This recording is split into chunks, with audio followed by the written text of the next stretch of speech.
Hello and welcome back to MoneyBeat.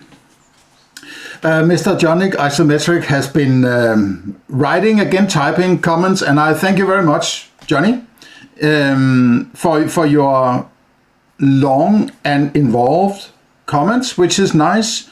And as I promised, I will respond to them the best I can, according to my philosophy, so to say, right?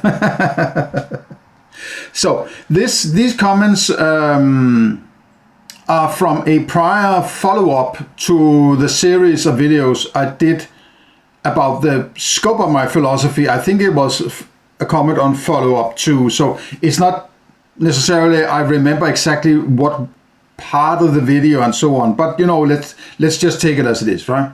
So I have only skimmed through your responses. I have an idea what it's about, but the actual details, I'll take it as I go, as I usually like to do.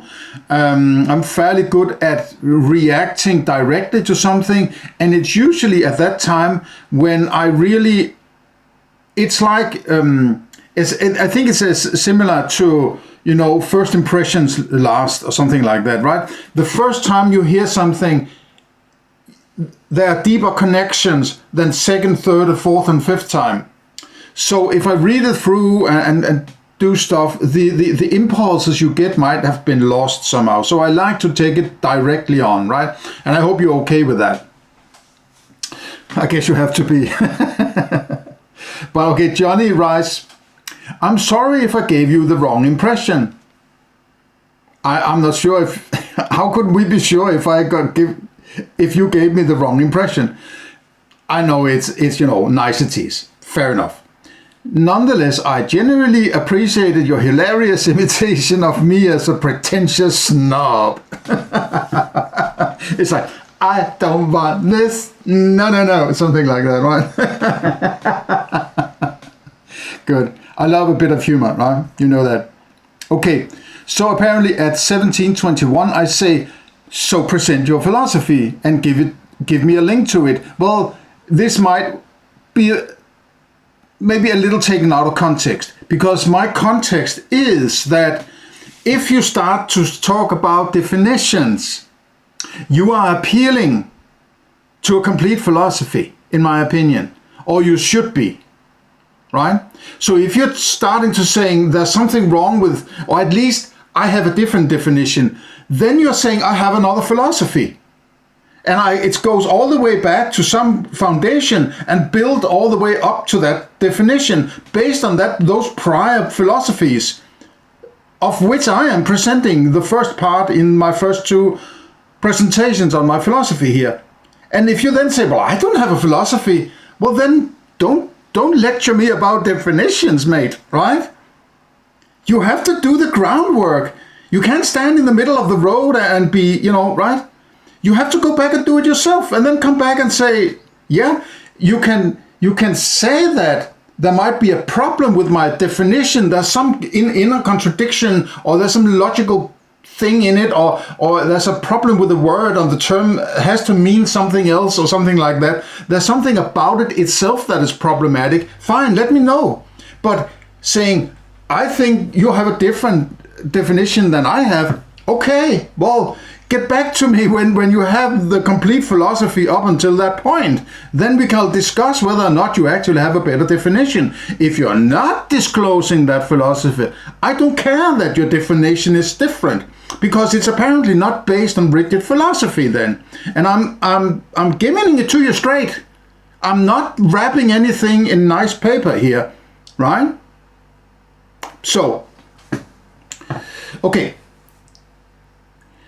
I don't have a consciously built, well thought out philosophy to oppose yours, but it's not necessarily to oppose me. Again, I trace a lot of your some notions of your psychology between the lines here, right? You're not opposing me. It's not a battle of the philosophies. This is my philosophy. I mean, and I'll keep it. until I find some flaws in it, and then I'll improve it. Hopefully. It could be a detraction, but hopefully it's an improvement if find some problem somewhere. If you can see a problem in it, fine, please let me know. But don't tell me that I have a problem with one of my definitions because you have a different definition, but then you don't have a philosophy to back it up. Come on, man, right? You can have your philosophy. I'm not trying to force feed you my philosophy, and that goes for anybody who wants to address my philosophy and reflect on it. This is about working together, not about fighting, right? You have to either pick mine or I'll take mine or something like that. We can have each our philosophy. We can possibly not work together then, but then so be it, right? And that will ultimately probably depend on a moral principle. But we might already have a notion of our differences if we differ very much on, for instance, cornerstones of our respective ontologies and so on, right? So early on, we can already see this is probably not going to be the same moral principle in the end. Likely not. It would be weird if we are, parting ways and all of a sudden meet at the same moral principle, right? So, I just found out what doesn't make sense to me, and I can assure you that if X doesn't make sense to me, then X must be wrong. Is not the way of reasoning. Okay, I don't remember exactly, but I'll just let that rest there, right? Although I'm fully aware of the flaws of naive realism. Okay, fair enough. In everyday life, I basically behave like a naive realist. Yeah, so do I, you could say. But it's based on some reasoning. I didn't necessarily have to be that way, but my philosophy ultimately ends up like behaving like a naive realist. There's just something in my mind that is different. I treat my experiences differently because I'm not a naive realist, right? And it has huge ramifications for knowledge and objectivity and morality and so on. But we'll get to that later. So, in a debate about communism, for instance, I'd expect the arguments to stay within the fields of economics, politics, sociology. Ontology or epistemology are undoubtedly the foundations, but would it really be necessary to go all the way back to them in such a discussion? Well, no, not in the discussion, but you would need at some point to have done it in order to participate in that discussion, or even maybe figure out there is no discussion. I don't need that discussion because it's based on some fallacies and various shit where you basically say what you're discussing is bullshit, maybe, right? I'm not saying necessarily is, but right? So it's like, yeah, but we can't always go down to the base, to the foundations all the time. Every time I need to ride the bicycle, do I need to figure out my epistemology and so on, right? No, but could you do it at least once in your life? Could you do it just once? People want, we can't do philosophy all day long, we can't just sit here discussing every little, right? No, but could you do it just once in your life, right? And then when you've done it, present it, right? And you may get some feedback and figure out maybe you should go back to the drawing board, or maybe you'll come up with something that actually functions, right? According to your own standards, not to my standards, right?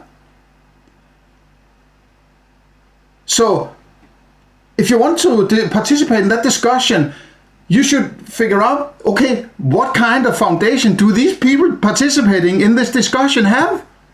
Do they have a philosophy? No, fuck them, right? I mean, you could say to them, well, what is your definition of this or that, and so on. Whatever approach to figure out if there actually is some deep foundational thinking behind what they're doing, and I bet you there isn't, because there never is, right? Basically nobody does foundational work and creating their own philosophy. Not least all these fucking academics who are being paid to be philosophers do it. They never have their own philosophy. I mean, never. They may have something that attempts to look like it, but it's all sorts of, you know, fancy words thrown left and right and sound like you know something, right? When you scrutinize it, there's nothing there usually, right? Okay. That's why I have a request. When you've completed presenting your entire philosophical framework, it would be interesting if you could illustrate through practical examples how it places you at an advantage. Who says it's an advantage? Who says I'm at an advantage? I mean, who says? I know, I'm not sure if it's a straw man, but it's the car salesman's trick, right? When people come to look at a car, okay, before they say, "But do you want the red one or the blue one?" Right? But that was not the question. I was looking at a car. I didn't say I wanted to buy any car. Well, so it's like, okay, so you're presuming that I think that there is an advantage of some kind. Who says there isn't an advantage? And what would that advantage entail? And what would the measure stick be? And would that advantage be constant all through life and every day and for the rest of time and whatever? No, I don't think so. So I'm not taking that request seriously. You want, quantifiable proof that this philosophy gives more value than that philosophy, some kind of pragmatic, or what's it called?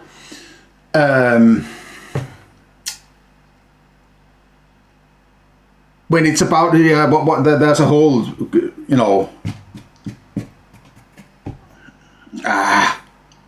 there's a whole part of, a whole kind of ethics that deals with most beneficial for most people. What's it called? I'm getting old. The words just disappear for me, right? Sometimes, right? Practical philosophy or whatever. I know it's not called that, but you know probably what I mean, right? That's not how it works. That's not how it works. It's not about a practical example of. Do you just want me to create a trolley problem scenario and say, look over there, see when you do this and you do that, the neo-realist, whatever, right? I don't want to tell you anything about how to apply my moral principle. You have to do that yourself, and you have to reject it if you think it's problematic. You might reject it because you don't like it, but then I would encourage you to think for yourself and say, am I rejecting it because I have some dogmas I prefer? And this might have, at least maybe in some period of time, less benefit for me than just keep doing what I'm doing that might not necessarily be moral because I haven't done my own philosophy, right? How the effect of my philosophy would be for you, that's up to you to judge. It's not my problem, right? I'm just presenting my philosophy. However, the rationalization and value judgment of doing this and that according to my philosophy, that's precisely up to you. I'm not going to take that away from you. In fact, I'm going to do anything but, right? And it's also, it could be tempting when I've sort of done with my ethics and presented a moral principle, right? And then say, okay, now let me show you how you apply it. No. As tempting as it might be to show that how it works, right? I'm not going to do that out of principle, right? Not out of moral principle, but out of principle, because I don't think that's my job. My job is to use my moral principle based on my philosophy. I can present my philosophy and inspire other people to do the same thing in the hope that in the end maybe everybody is going to do, a vast majority of people of the world are going to do their own philosophy, and there might be some convergence towards those who are actually presenting the best and most functional and most approachable philosophy in the end. So there's sort of a convergence towards good philosophy that is sort of embedded in everyday life. That's sort of the ultimate long-term goal of this. Is not give me an example, choose your own example and then show me that it's better than naive. No. We're not doing that. That's for, low level, and I'm not doing that, right? Yeah, I hope I don't come across as sort of being an ass to you for asking these questions, but I just give it to you straight. I hope you like that, and if you don't, okay, too bad. I mean, I have other listeners who's probably listening to these answers and making up their own mind about, whether or not your the validity or usefulness of your questions and my answers and so on, right? So I have to be true to myself in that regard. When dealing with tomatoes, beavers, taxes, and other ordinary matters, I don't deal with beavers, right? But okay, I do deal somewhat with tomatoes, and a lot with taxes, you could say, right? But then again, beavers and taxes are not the same category. So, okay, I'll leave it at that, right? Then the next question is on slide 2 here. Okay. At 28 minutes, I say, I can't give you my qualia. I can't give you my cognitions. And I don't know if you missed you were planning on doing a comment there that you missed out. So I'm not sure what you are trying to say. I can't give you my qualia. No, I can't. I can talk about qualia. I can mention colors and mention sounds and taste, but I can't hand them to you.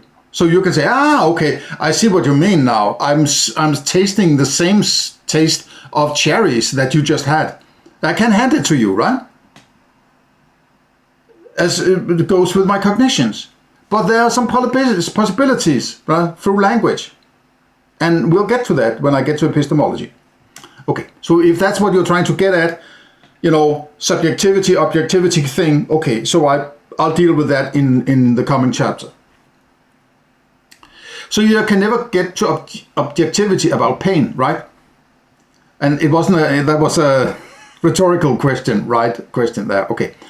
I don't know. First, you say you can't give me qualia. I guess because they're subjective. Well, it's not something that they are. To be precise, subjective is something you would classify it as. It's not, well, I experience, and obviously they are subjective. That it's about attaching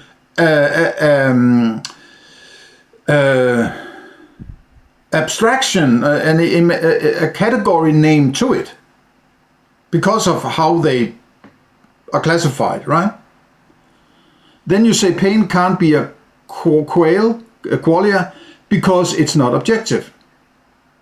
I'll have to take that one. You say can't give me qualia. Nobody. I'm not saying you can't have qualia. I can just not hand you my qualia. It's not like you can. If you see an elephant, or let's say a color maybe, right?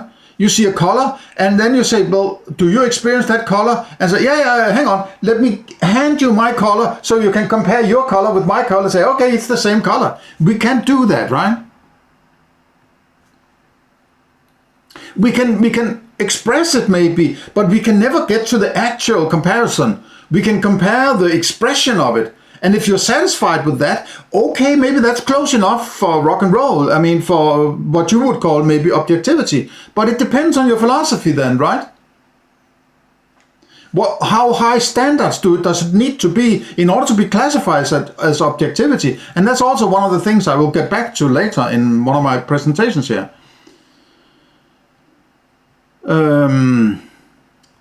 Then you say pain can't be a quale because it's not no, but it's not a qualia. It's not one of those I have classified as qualia.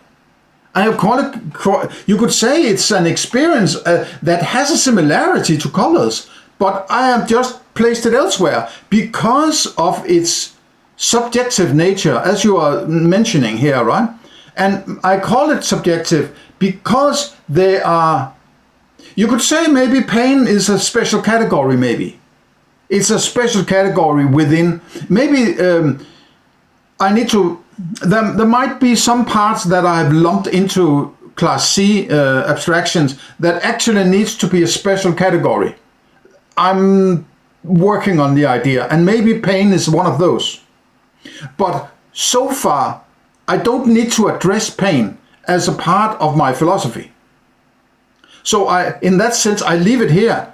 But there might be all that I lumped into abstractions. They may need to be scrutinized, and there are interdependencies. Maybe there's a whole new category D or whatever, right? But it's not a part of the important aspects of my phenomena, which are the class A and the class B. And that's why I don't bring too much in that doesn't need to be mentioned in order to get to the next step, right? But since you already classify pains as an abstraction in the first box, I'd expect you to be able to justify that without appealing to something that comes later. I see, and maybe that's you do have a point there. Maybe you have a point. Maybe there's something I should look into there. But as I say, I don't think that kind of philosophy about pain and maybe hunger or these bodily functions that are supposed to alarm you, or some kind of first warning kind of thing, or what would you call it, right? Hunger is one of them. Okay, I need to get some food down my throat now, right? And they are not the same as color, sounds, and taste, but they are not the same as science, right? So maybe they are in a separate category because they are sort of confined to your body, so to say, right? And I don't want to go deeper into that, but you have maybe found something there that my presentation doesn't address sufficiently in order to make you understand what I'm coming from. So, but I'll just leave it at that, and maybe at some point in the future I'll deal more with these aspects, but they're not central in order to get to the next steps in my philosophy. That's why I leave it here, right? Okay. So that's it for the comments for this video, and there's more coming in on the actual part 1 and 2, I think, of my presentation of my actual philosophy. This is a comment on a follow-up comment to a follow-up. Prequel to a sequel to a prequel. Okay, see you in the next one.